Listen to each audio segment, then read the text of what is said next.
পরিষ্কার পানি দেখা যাচ্ছে এখানে। তারপর আমরা এখান থেকে একটু ভালোভাবে পানি খোঁজার জন্য যাচ্ছি।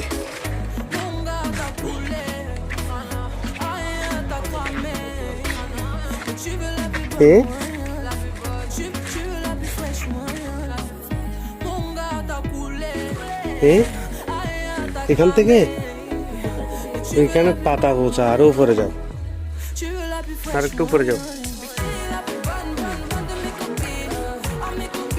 পাতা পচা পানি খাই অসুস্থ হয়ে যাইতে হবে। টার্জেন আস্তে, এত তাড়াতাড়ি মরিও না।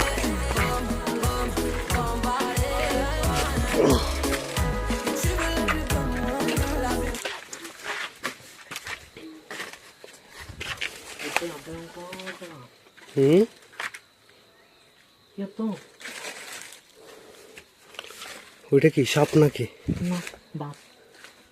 ওই এই পাহাড় থেকে পানি কামি পড়তেছে না কোথাও? পচা পানি তো, এগুলো কিভাবে খাওয়া যায়?